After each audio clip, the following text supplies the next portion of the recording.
안녕하세요, 일구입니다. 오늘도 클릭해주셔서 감사합니다. 눈으로 보는 소리 스피커 튜닝 영상입니다. 이번 차량은 이번에 새롭게 출시된 K7 프리미어 차량입니다. 현대기아 자동차 중 일부 몇 차종에서 카오디오 시스템 문제에 대한 지적을 많이들 하시는데요. 그 차량으로 보시는 K7 차량뿐만 아니라 그랜저 HG, 그랜저 IG, YF 소나타, LF 소나타, K5 등등이 있습니다. 이 차량들의 고질적인 음향 시스템의 문제점을 많이들 거론하시곤 하십니다. 그 이후로는 고음 부분의 소리가 너무 흐리멍텅하다는 말씀들을 많이들 하십니다. 그 이유가 뭐냐? 바로 이 트위터에 문제점이 있습니다. 보통 미드우퍼와 고음 부분을 담당하는 트위터가 장착되는데 위에 말씀드린 차량들의 트위터를 탈착해보면 이렇게 3인치의 스피커가 장착되어 있는 걸 알 수 있습니다. 보통 3인치 스피커들의 특성을 보면 미드레인지 대역대의 소리를 담당하고 있는데 이 미드레인지 스피커의 주파수를 보통 중저역 부분과 고역 부분의 소리를 중첩돼서 내는데 많이 쓰이는 스피커입니다. 도어에 장착된 미드우퍼 부분에서 중저역 소리가 플레이어 되고 있는데 고음 부분에서 소리가 나와야 할 스피커에서 미드레인지 스피커 때문에 중역 부분이 도드라지게 소리가 겹치다 보니까 보컬 소리나 기타 소리, 피아노 소리에 음악을 들을 때면 더더욱 답답하고 또렷하게 듣지 못하는 성향이 강한 부분 때문에 마이너스적인 요소를 많이 가지고 있다라고 보시면 되겠습니다. 그래서 K7 프리미어 차량에는 답답한 고음 부분의 소리를 해결하기 위해서 현재 파스 스피커를 장착하셨습니다. 차주님께서는 SPL 성향이 음압이 우선시되는 스피커보다 SQ 성향의 스피커를 원하셨습니다. 그전 영상에서 말씀드렸었지만 다시 한번 말씀드리자면 SPL이란 사운드 프레셜 레벨이란 뜻으로 음질보다 음압이 먼저인 유닛이다 라고 생각하시면 되고 SQ란 사운드 퀄리티를 말하는데 음압이 우선시가 되는 제품이 아니고 음질이 우선시되는 스피커이다 라는 뜻입니다. 일단 대시보드 위에 있는 미드레인지를 탈착하고 1인치 고음질 트위터를 장착해 드렸습니다. 도에도 역시 미드우퍼를 장착해 드렸으며 철판 떨림이나 잔진동을 억제하기 위해서 RS 알루미늄 부틸 매트로 방음 시공까지 했습니다. 뒷좌석에도 같은 기종으로 장착을 해드렸습니다. 그래프를 보시면서 설명드리겠습니다. 보라색 그래프가 순정 스피커 출력 그래프입니다. 저역 부분에서의 튜닝된 스피커와 비교해보면 그래프가 상승한 걸 보실 수 있습니다. 소리가 미드우퍼에서도 나오고 트위터라고 대신에 장착해 놓은 미드 레인지에서도 함께 소리가 중첩돼서 나왔었는데요.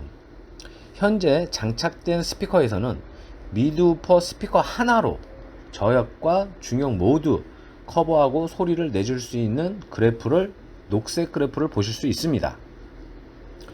이때 달라지는 건 순정 스피커일 때는 위아래 모두 중저역의 소리가 들렸던 반면에 파스 스피커의 소리는 위아래에서 나는 소리가 각각 분리돼서 나오므로 좀 더 다이나믹한 음질로 청취하실 수 있다는 장점이 생기게 됩니다.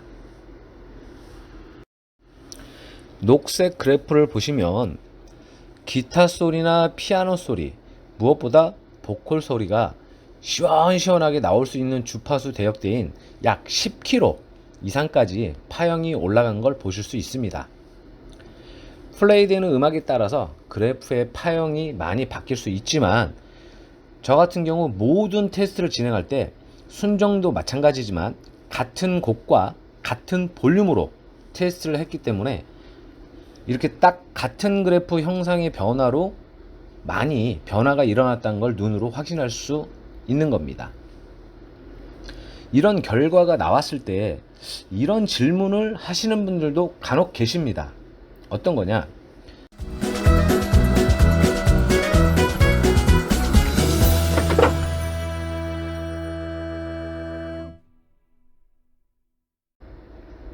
아니, 올라간 건 고급 영역에서 도드라지게 올라간 걸 느낄 수 있는데 미드 우퍼 부분에서는 그렇게 많이 못 느끼겠다. 그럼 트위터만 업그레이드 하면 되는 거 아니냐? 질문 주시는 분들도 계십니다. 뭐 가격 대비 튜닝이라면 그렇게 해도 맞는 방법일 수도 있고, 그런데 그 질문이 틀릴 수도 있습니다. 현재 그래프상에서 보이는 중저역대의 소리가 순정 상태에서 만약에 트위터가 없었다면 이런 그래프를 그리기는 매우 어려웠을 겁니다. 스피커라는 게 조합에서 잘못된 선택을 하거나 차주님의 스타일을 파악하지 못하고 인스톨이 이루어졌다면 큰 낭패를 볼 수도 있는데요. 저 같은 경우 많은 유닛들의 소리를 들어보고 어떤 회사의 제품은 어느 음악을 들을 때 좋다, 어떤 유닛은 어울리지 않는다 라는 평균 이상의 데이터를 가지고 있기 때문에 차주님의 성향을 빨리 간파하고 제품 선택이나 추천을 해드릴 수 있다고 생각합니다. 막혀있던 고음 부분인 위아래 구별 없이 흐리멍텅한 소리가 분리돼서 나오는 소리와 더불어 막힘없이 뻥 뚫린 듯한 음악을 들어보시고서는 굉장히 많이 만족하셨습니다. 오늘 간략하게 먼저 번에 말씀 다 드리지 못한 부분을 말씀을 좀 드리고 가겠습니다. 그래프상에서 왼쪽에 31.5와 저 끝에 있는 16K라고 적혀 있는데요. 간단히 설명을 드렸습니다만은 왼쪽에 31.5 이쪽으로 가면 갈수록 저음 부분을 나타내는 거라고 보시면 되고요. 오른쪽으로 그래프가 가면 16K 쪽으로 가게 되면 고음이 나오는 부분이라고 보시면 되겠습니다.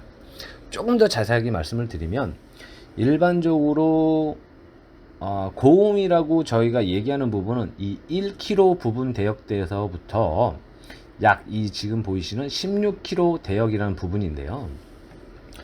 그런데 현재 이 파스 트위터에서 나오는 소리는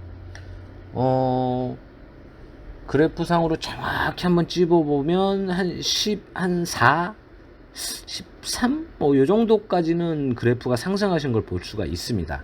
그런데 순정도 마찬가지입니다. 순정도 밑에서 굉장히 레벨링이 떨어지긴 했지만 파스 제품과 같은 그래프 파형을 보이고는 있어요. 근데 이게 조금 뭐 힘만 세진 거 아니냐 이렇게 질문 줄 수도 있어요. 근데 그게 아니고 소리를 들어보면 3인치에서 나오는 고음 부분과 1인치에서 나오는 고음의 탁도는 굉장히 틀립니다.